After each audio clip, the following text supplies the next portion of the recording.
సంధ్య theatre incident జరిగిన తర్వాత ఖచ్చితంగా ఆ నెక్స్ట్ డే గానీ, ఆ ఈవినింగ్ గానీ, లేకపోతే ఆ నెక్స్ట్ డే గానీ అయితే అల్లు అర్జున్ లేదా ఎనీ మూవీ టీమ్ మెంబర్స్ వెళ్లి పరామర్శించాల్సిన నైతిక బాధ్యత అల్లు అర్జున్‌ది.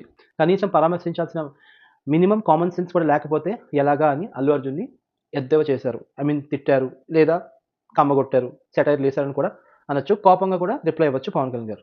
Hi friends! ఇప్పుడు నేను మీకొక బ్రేకింగ్ న్యూస్ చెప్పబోతున్నాను. ఈ బ్రేకింగ్ న్యూస్ చెప్పిన తర్వాత మీరు షాక్ అవ్వకూడదు. ఎందుకు షాక్ అవ్వకూడదని చెప్తున్నానంటే, ఎందుకంటే ఇదొక షాకింగ్ న్యూస్ కాబట్టి. ఎందుకంటే షాకింగ్ న్యూస్ చెప్పిన తర్వాత మీరు షాక్ అయితే మరి అది బ్రేకింగ్ న్యూసే అవుతది కదా! సో, అలాగా ఇప్పుడు ఒక బ్రేకింగ్ న్యూస్ చెప్తున్నాను, మీరు షాక్ అవ్వద్దు. సో, న్యూస్ ఏంటంటే మన ఆంధ్ర డిప్యూటీ సీఎం ఎవరు? పవన్ కళ్యాణ్ గారు. ఈరోజు పవన్ కళ్యాణ్ గారు ప్రెస్ మీట్ పెట్టారు. ప్రెస్ మీట్ పెట్టిన తర్వాత అందులోని అల్లు అర్జున్‌ని మెన్షన్ చేశారు. ఏమని అల్లు అర్జున్ మెన్షన్ చేశారంటే, అసలు ఫస్ట్ పవన్ కళ్యాణ్ మన డిప్యూటీ సీఎం పవన్ కళ్యాణ్ గారు అల్లు అర్జున్‌కి సపోర్ట్ చేయలేదు. ఈ విషయంలో అల్లు అర్జున్‌ది తప్పు అని చెప్పి డిప్యూటీ సీఎమే పవన్ కళ్యాణ్ గారు చెప్పేశారు.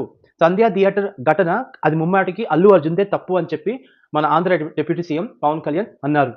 ఇంతకీ ఆయన ఏమన్నారంటే, సంధ్య థియేటర్ ఇన్సిడెంట్ జరిగిన తర్వాత ఖచ్చితంగా ఆ నెక్స్ట్ డే గానీ, ఆ ఈవినింగ్ గానీ, లేకపోతే ఆ నెక్స్ట్ డే గానీ అయితే అల్లు అర్జున్ లేదా ఎనీ మూవీ టీమ్ మెంబర్స్ వెళ్లి పరామర్శించాల్సిన నైతిక బాధ్యత అల్లు అర్జున్‌ది. సో, అల్లు అర్జున్ అలా చేయకపోవడంతో ఇర్రెస్పాన్సిబుల్‌గా ఉన్నట్టు అక్కడ అల్లు అర్జున్‌ని చూపించారు మన పవన్ కళ్యాణ్ గారు. సో, ఫ్రాంక్‌గా చెప్తున్నాను ఫ్రెండ్స్, ఇవాళైతే నేను చాలా షాక్ అయ్యాను ఈ న్యూస్ విన్న తర్వాత.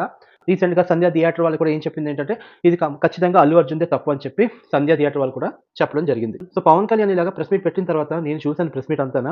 కంప్లీట్‌లీ అల్లు అర్జున్‌ని ఫుల్లు రాడ్ పెట్టాడు అల్లు అర్జున్‌కి. ఈ ఇయర్ నాకు తెలిసి అల్లు అర్జున్‌కి అచ్చు రాలేదు. ఆడు తోపైనా, తోపు కాకపోయినా, సెలబ్రిటీ అయినా, పొలిటీషియన్ అయినా ఎవరైనా సరే చట్టం ముందు అందరూ సమానమే అని చెప్పి పవన్ కళ్యాణ్ గారు చెప్పారు. తప్పు చేస్తే ఎంతటి వాడైనా సరే శిక్ష పడడం గ్యారంటీ అని చెప్పి కూడా పవన్ కళ్యాణ్ గారు చెప్పారు. అల్లు అర్జున్‌ని ఉద్దేశిస్తూ. అల్లు అర్జున్‌ని ఉద్దేశిస్తూ పవన్ కళ్యాణ్ గారు అన్న మాటలేంటంటే, తప్పు చేస్తే ఎంతటి పెద్ద సెలబ్రిటీ అయినా సరే, ఎంతటి పెద్ద ఐకాన్ స్టార్ అయినా, ఎంత పెద్ద తోపైనా సరే చట్టం ముందు సమానమే. సో, దిస్ షోస్ అన్నమాట. ఎలాంటి పర్సన్ అయినా సరే, ఎంత పెద్ద తోపైనా సరే, మన వల్ల ఒక ప్రాణం పోయిందంటే మనకి ఖచ్చితంగా నింద వస్తది. పోలీసులు ఆల్రెడీ అడిగారంట. "ఏండి మీరొస్తే ఇక్కడ కొంచెం న్యూసెన్స్ అది ఎక్కువవుతది. క్రౌడ్ ఎక్కువొస్తది. మీరు కొంచెం దయచేసి నా మాట వినండి. ఇక్కడి నుంచి వెకేట్ చేయండి" అంటే అల్లు అర్జున్ గారు అన్నారంట, "లేదు లేదు, నేను సినిమా మొత్తం చూసాక వెళ్తానని" చెప్పి చెప్పాడు అల్లు అర్జున్. సో, కొంతమంది ఏమంటున్నారంటే, మరి అల్లు అర్జున్ తప్పే ఉంది అంటే, ఇప్పుడు అల్లు అర్జున్ వస్తున్నాడనే ఇన్ఫర్మేషన్ ఉంటది కదా! ఆ ఇన్ఫర్మేషన్‌కి ఫ్యాన్స్‌కి తెలిసినప్పుడు సినిమా చూస్తారా? అల్లు అర్జున్ చూడడానికి బయటకొస్తారా? సో, ఖచ్చితంగా అల్లు అర్జున్ చూడడానికి బయటకొస్తారు కాబట్టి, ఆ వ్యూలో ఏంటంటే తొక్కిసలాట జరిగింది. ఆ తొక్కిసలాటలో ఇద్దరికీ తీవ్ర గాయాలయ్యి రేవతి అనే ఆవిడ చనిపోయారు. ఆళ్ళ కొడుకైతే మొన్న బ్రెయిన్ డెడ్ అయ్యి రీసెంట్‌గా మళ్ళీ అక్కడి నుంచి బయటకొచ్చాడు. స్పృహలోకొచ్చాడు. కనీసం పరామర్శించాల్సిన మినిమమ్ కామన్ సెన్స్ కూడా లేకపోతే ఎలాగా అని అల్లు అర్జున్‌ని ఎద్దేవా చేశారు. ఐ మీన్ తిట్టారు, లేదా కమ్మగొట్టారు, సెటైర్‌లేసారని కూడా అనొచ్చు. కోపంగా కూడా రిప్లై ఇవ్వచ్చు పవన్ కళ్యాణ్ గారు. సో, ఆయన చెప్పడం ఏంటంటే, చట్టం ముందు అందరూ సమానమే. అంతే. Okay. So, thanks for watching my video. ఈ వీడియో గనుక మీకు నచ్చితే షేర్ చేయండి, సబ్స్క్రైబ్ చేయండి. ముఖ్యంగా లైక్‌లయితే కొట్టండి. ఓకేనా? బాయ్.